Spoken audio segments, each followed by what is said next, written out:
विश्वानि देव सवितर्दुरितानि परासुव यद्भद्रं तन्न आसुव। नमस्ते। केन उपनिषद के 5वें भाग में आप सभी का स्वागत है। केन उपनिषद के तृतीय मंत्र की व्याख्या, उसका स्वाध्याय हम कर रहे थे कि ब्रह्म जानने में आने वाली और न जानने में आने वाली दोनों प्रकार की चीजों से, वस्तुओं से अलग है, क्योंकि ब्रह्म स्वयं जानने वाला है। जानने वाला स्वयं विज्ञान स्वरूप है। इसीलिए प्रश्न होता है, क्या ब्रह्म अज्ञात है, उसको नहीं जाना जा सकता? तो ऋषि कहते हैं कि नहीं, क्योंकि उसे विज्ञान ज्ञात होने की अपेक्षा नहीं है, उसको जानने की अपेक्षा नहीं है किसी के द्वारा, क्योंकि उसको वही जान पाएगा जो उससे अलग होगा। ब्रह्म को जानने की अपेक्षा नहीं है। ब्रह्म को जानने की इच्छा कौन करेगा? जो ब्रह्म से अलग होगा। ब्रह्म से अलग है प्रकृति, और प्रकृति ब्रह्म के अलावा जड़ है। प्रकृति कैसे इच्छा करेगी? और सब कुछ ब्रह्म स्वरूप है। जो प्रकृति में चेतनता है वो ब्रह्म की है। जो हम में चेतनता है, चिति शक्ति है, चैतन्यता है, वो ब्रह्म की है। तो ब्रह्म को तो वही जानने की इच्छा करेगा जो ब्रह्म से अलग होगा। तो अलग अपने आप को मानना मूर्खता है कि मैं ब्रह्म से अलग हूं, मैं ब्रह्म को जानूं।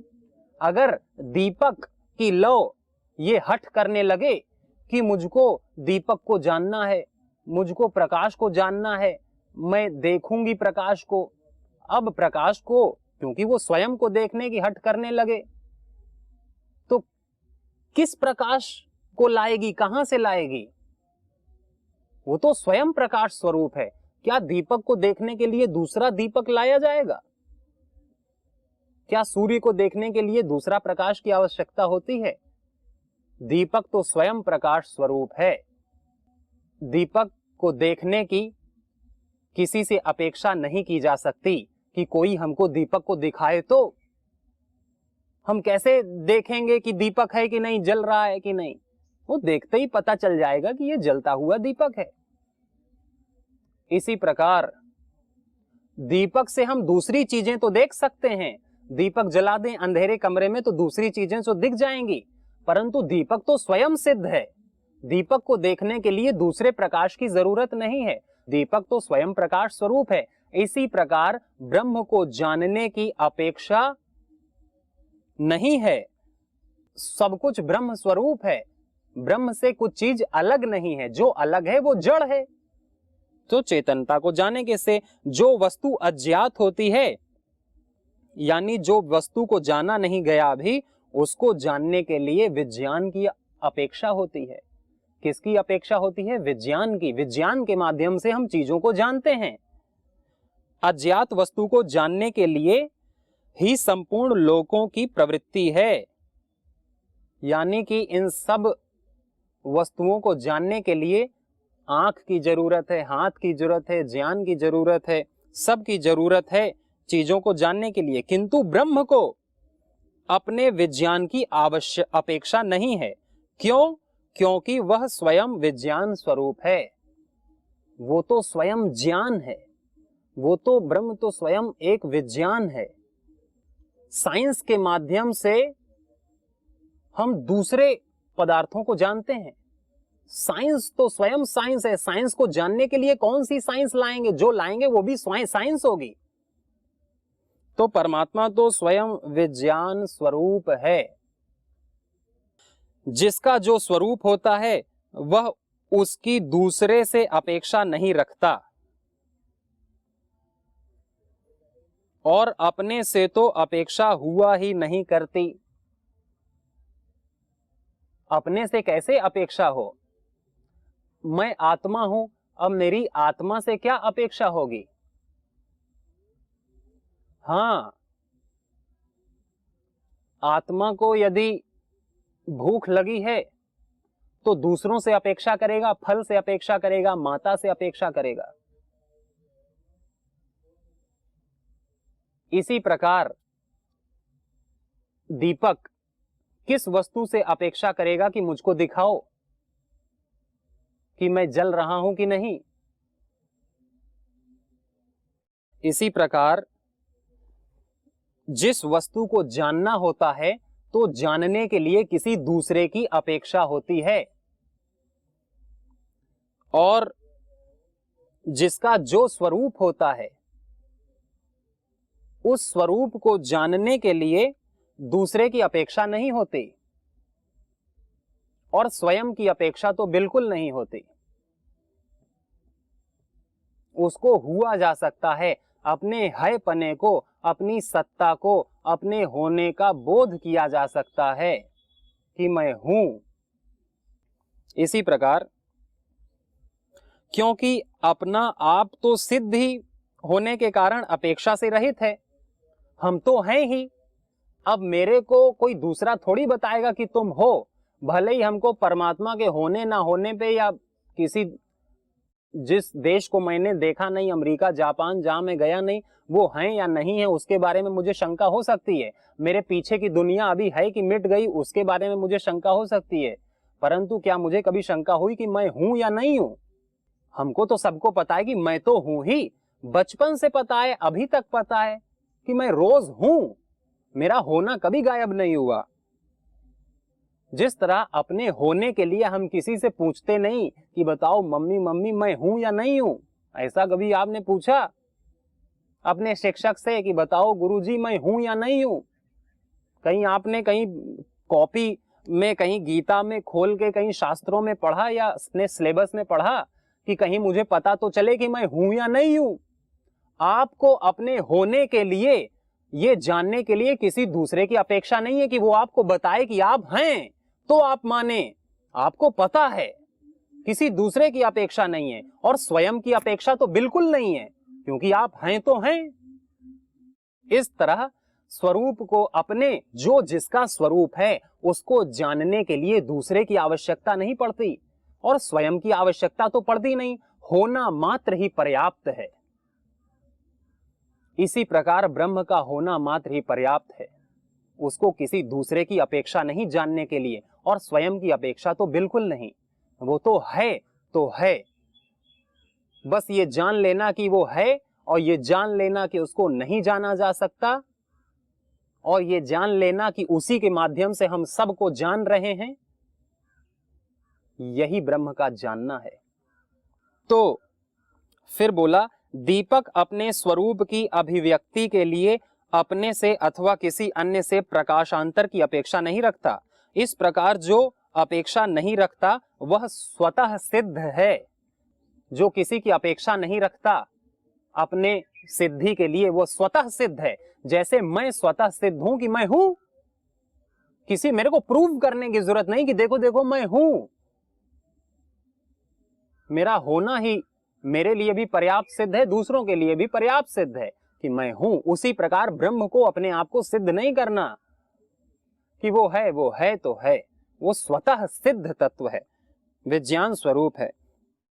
दीपक प्रकाश स्वरूप ही है, अतः अपने स्वरूप की अभिव्यक्ति के लिए यदि वह प्रकाश से अलग की अपेक्षा करे तो व्यर्थ ही होगा।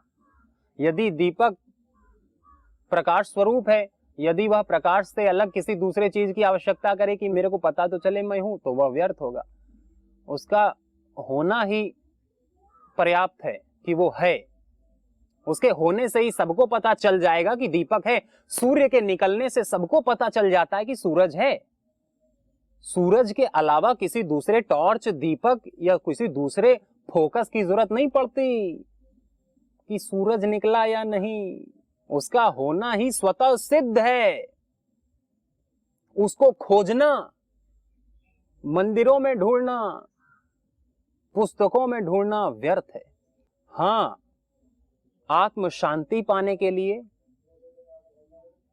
अपने दुर्गुणों को जानने के लिए, उनकी मुक्ति के लिए, सद आचरण को जानने के लिए हम शास्त्रों का अध्ययन कर सकते हैं, गुरुओं की वाणी, महापुरुषों की कथाओं को सुन सकते हैं। क्यों सुने? उनकी तरह अपना जीवन बनाने के लिए। कृष्ण की कथा क्यों सुने? उनकी तरह अपना जीवन बनाने के लिए। राम, लक्ष्मण, भरत, शत्रुघ्न, हनुमान जी की, सीता माता की कथा क्यों सुने? उसी तरह अपना जीवन, उसी तरह अपने संबंधों को जीने के लिए।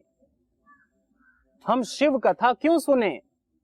शिवत्व को प्राप्त करने के लिए, शिव की तरह जीने के लिए, असंग होके वैराग्यवान होने के लिए, धन की आसक्ति से मुक्ति के लिए। ये इसका अभिप्राय है। ये नहीं कि कथा सुनने से ही हमारी मुक्ति हो जाएगी। कई ये कहा जाता है कि भाई 7 दिन कथा सुनो और तुम्हारी मुक्ति फ्री, निशुल्क, बस सुनने से। ये मात्र एक प्रलोभन दिया जाता है कि आप सुनो किसी बहाने से, और यदि कोई उसको सच मान ले और केवल सुन ले और काम उसी तरह करता रहे जिस तरह वो जीवन जी रहा था, तो वो मूर्ख है, वो व्यर्थ ही जी रहा है, व्यर्थ ही सुन रहा है।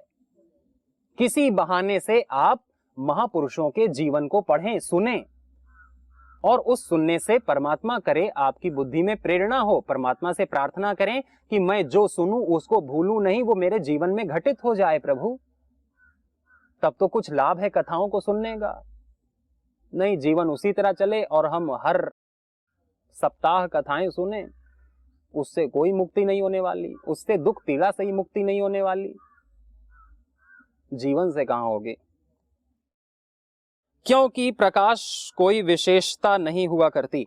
ऐसा दीपक के स्वरूप की अभिव्यक्ति में किसी अन्य दीपक का प्रकाश सार्थक नहीं होता। जैसे कि एक दीपक है, दूसरा दीपक लाएंगे तो उसके प्रकाश में तो कोई अंतर पड़ेगा नहीं। जैसे कि सूरज जल रहा है और सूरज खूब उजाला कर रहा है, फिर हम एक बल्ब जला दें सड़क पर, तो क्या उस बल्ब का प्रकाश दिखेगा? ना। मरकरी जला दें, फोकस जला दें, कोई लाइट जला दें सूर्य के प्रकाश के नीचे, क्या हमें वो लाइट दिखेगी? नहीं। सूर्य अपने प्रकाश से सारे प्रकाश खा जाएगा।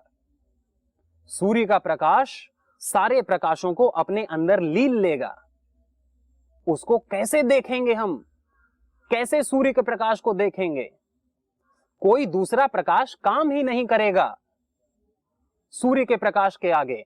इसी प्रकार जो ब्रह्म की सत्ता है, उसकी जो चेतनता है, वो सबको शक्ति दे रहा है कि जानो।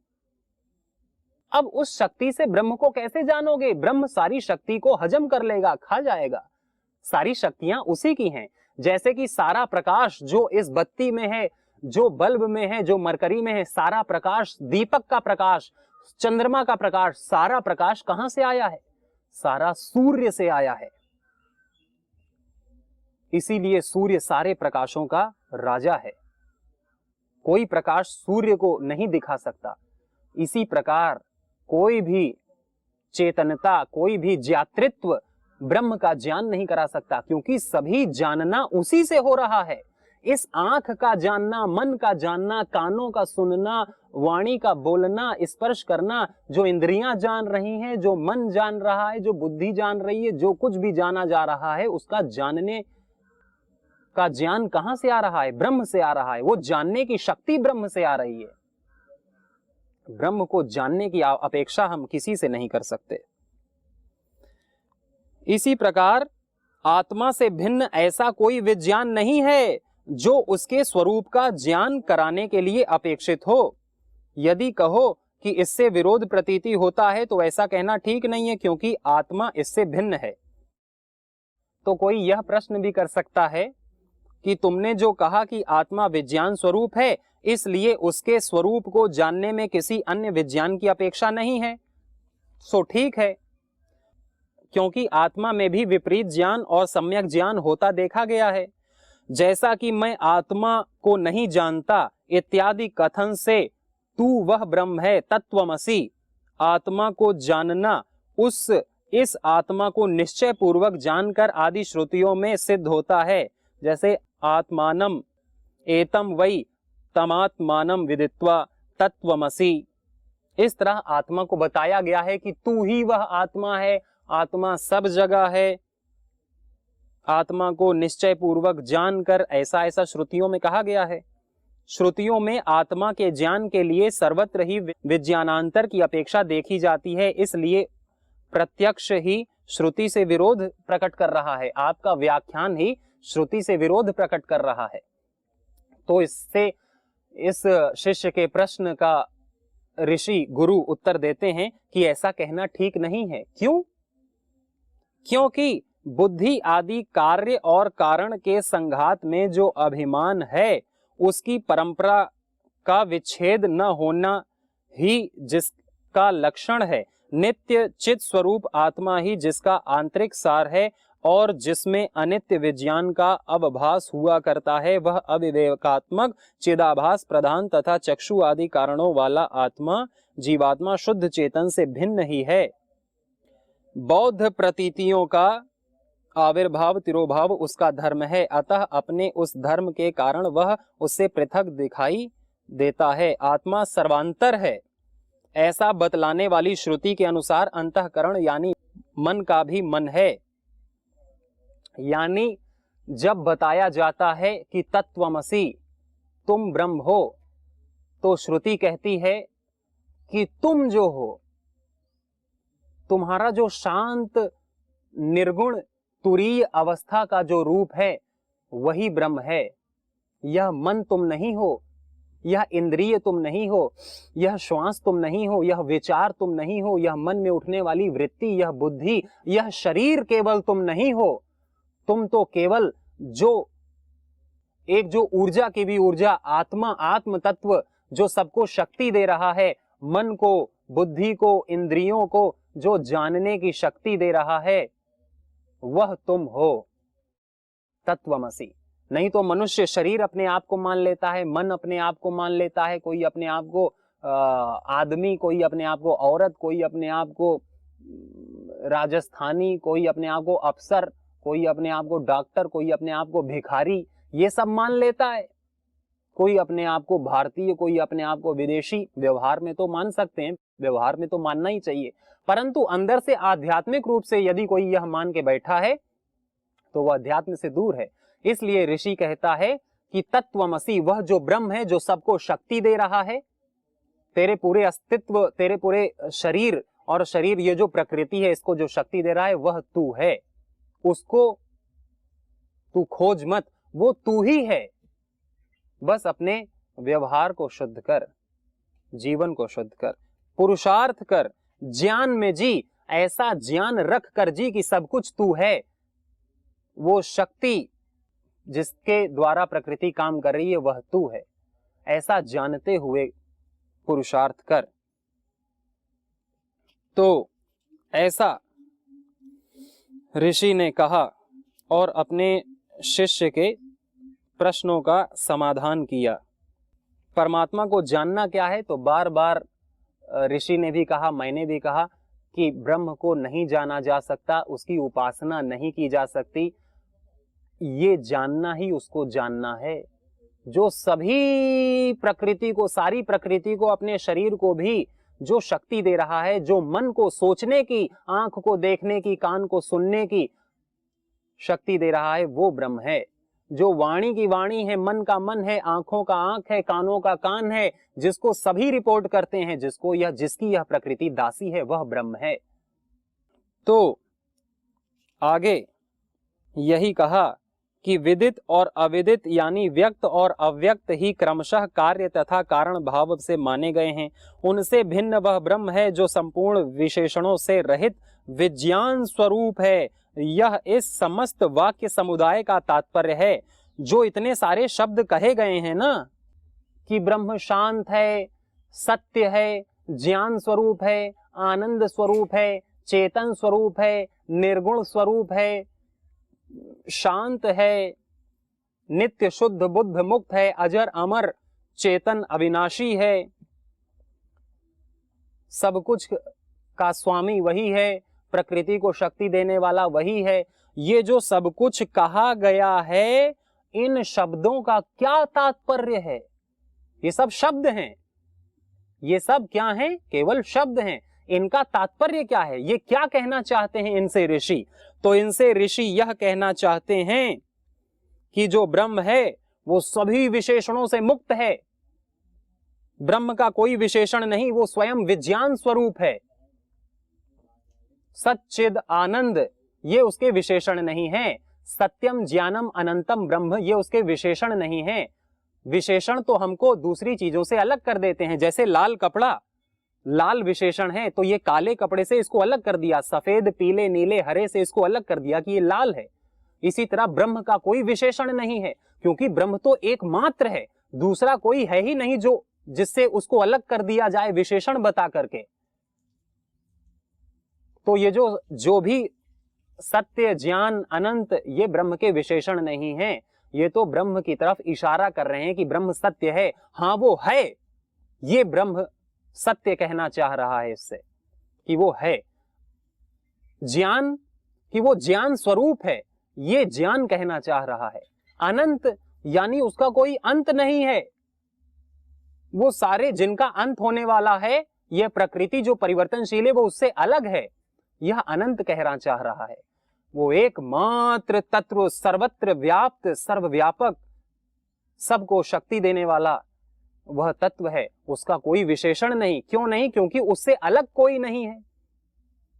इस वस्त्र से अलग अनेका अनेक कलर हैं, जिससे मैं इसको अलग करने के लिए बताता हूं लाल कलर है, परंतु परमात्मा तो एक ही है। उसको कैसे विशेषित करें, उसको कैसे जाने?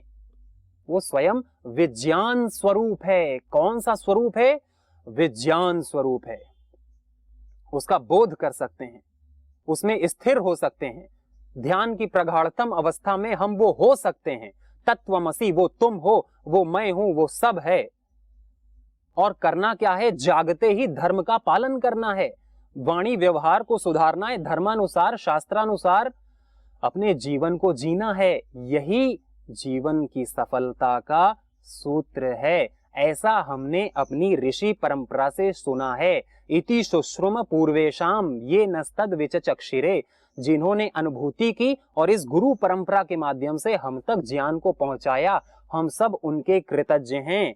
हम सब उनको धन्यवाद करते हैं, नमस्कार करते हैं। आगे की चर्चा अगली कड़ी में होगी।